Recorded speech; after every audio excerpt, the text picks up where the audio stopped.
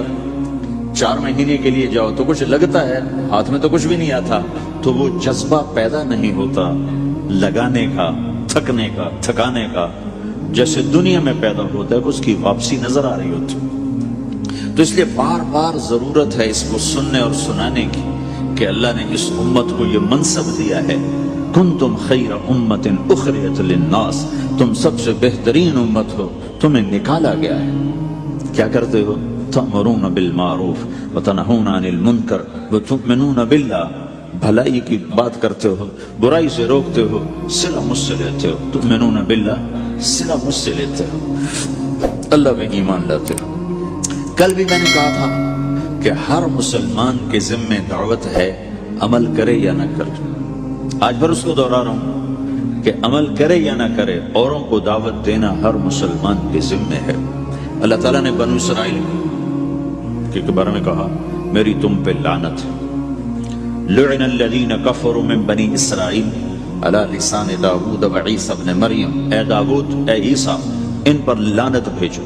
کتنا سخت اللہ کا فرمان ہے. اچھا کیوں، کس لیے؟ اللہ نے دو جرم بتائے. ذلک بما عصوا وکانوا یعتدون، یہ بہت نافرمان ہو چکے ہیں، بہت نافرمان ہو چکے ہیں. ایک اس کی وجہ سے ان پر اللہ کی لعنت. دوسرا کیا ہے؟ کانوا لا یتناہون عن منکر فعلوہ، جو گناہ خود کر رہے ہوتے ہیں اس سے اوروں کو نہیں روکتے. کانوا لا یتناہون، نہیں روکتے تھے، عن منکر، اس گناہ سے، فعلوہ، جسے وہ خود کر رہے ہوتے تھے. تو اس سے پتہ چلا کہ اگر کوئی نافرمانی بھی کر رہا ہے تو کسی کو اگر دیکھتا ہے نافرمانی کرتے تو اسے سمجھانا اس کے ذمہ ہے. اللہ یوں کہہ رہا ہے کہ کم وقت خود تو برائی کر رہا تھا تو کسی کو روکتا تو صحیح. دونوں ہی کام نہیں کیے، نہ خود چھوڑا نہ کسی اور کو روکا. تو بھائیو، حرکت کرتے رہنا، اس حرکت میں بڑی طاقت ہے. ساری کائنات حرکت میں، اگر رک جائے تو دبائی. زمین حرکت کر رہی ہے، سورج حرکت کر رہا ہے، چاند ستارے، ہر شے حرکت میں. تمہاری زمین 66,000 کلومیٹر فی گھنٹہ کی رفتار سے روزانہ بھاگی جا رہی. پتہ چلا کہ پاناما بمے دونوں سمندروں کے 66,000 کلومیٹر فی گھنٹہ کی رفتار سے دوڑا جا رہا ہے. تمہارا سورج 6 لاکھ میل 9 لاکھ کلومیٹر فی گھنٹہ کی رفتار سے دوڑتا جا رہا ہے. حرکت کے ساتھ زندگی ہے، حرکت ختم ہوگی زندگی ختم ہو جائے گی. اب لوگوں نے حرکت کی، اپنے ملکوں کو چھوڑ کر آئے. اللہ نے آپ کو روزگار دے دیا، باعزت روزگار دے دیا. تو بھائیو، اللہ کے دین کے لیے حرکت کرتے رہنا، عمل بھی آ جائے گا انشاءاللہ. ایک دن دیکھو گے زندگی بدلے گی. ہمارے بزرگ تھے، ساتھی فوت ہو گئے، تو ان کا بیٹا PI میں کیپٹن تھا، جہاز اڑاتا تھا. تو انہوں نے کہا بیٹا نماز پڑھ لیا کر. کہا ابا فرصت نہیں ملتی، بہت کام ہوتے. کہا اچھا چلو نماز کے وقت ایک آدمی کو دعوت دے دیا کر. 5 نمازیں ہیں، 5 دفعہ دعوت دے دیا کر. وہ کہنے لگا میں دعوت دوں؟ خود تو میں پڑھتا نہیں، دوسرے کو کیسے دعوت دوں؟ کہا بیٹا ایک تو میری مان لے، نماز کا انکار کیا ہے تو یہ تو مان لے کہ چلو کسی کو کہہ دیا کر کے بھائی نماز پڑھا کرو. کہا چلو یہ تو آسان ہے، میں کہہ دوں گا. تو اس نے اپنے ابا کی بات مان لی. ہر نماز پہ 1-2 کو کہہ دیتا بھائی نماز پڑھا کرو. اس کے والد فوج میں جرنیل تھے، یہ کیپٹن تھا. دونوں کی ملاقات نہیں ہوئی. 6 مہینے بعد باپ بیٹا کی ملاقات ہوئی تو دیکھا تو کپتان صاحب کی داڑھی بھی اور ماتھے پہ محراب بھی. میں نے کہا بیٹا یہ کیا ہوا؟ کہا آپ نے مجھے پھنسا دیا. وہ جب میں لوگوں کو کہتا رہا تو میرے اپنے اوپر اثر ہونا شروع ہو گیا کہ میں اپنے آپ کو ملامت کرنے لگا کہ اوروں کو تو کہہ رہا ہے، خود تو پڑھتا نہیں، کہ اس نے مجھے کھڑا کیا اور میں نماز پہ آیا۔ پھر ایک دن شیو کرنے لگا، شیشے میں کھڑا دیکھ رہا تھا، تو میں نے کہا جب اللہ کو سجدہ کر رہا ہوں تو چہرے پہ نبی کی سنت بھی ہونی چاہیے، تو میں نے سیفٹی بھی پھینک دی، میں داڑھی بھی رکھ لی۔ تو تبلیغ کا کام کرتے رہنا، ہم فرشتے نہیں بن سکتے۔ ایک دفعہ ایک آدمی نے میرے اوپر بڑی چڑھائی کی، تم تبلیغ والے منافق ہو، کہتے کچھ ہو کرتے کچھ ہو، تمہارے قول اور فعل میں بہت فرق ہے، بہت۔ جب ان کا غصہ اتر گیا تو میں نے ان سے کہا بھائی 100 نمبر تو اللہ نے بھی نہیں مانگے، آپ کیوں مانگتے ہو؟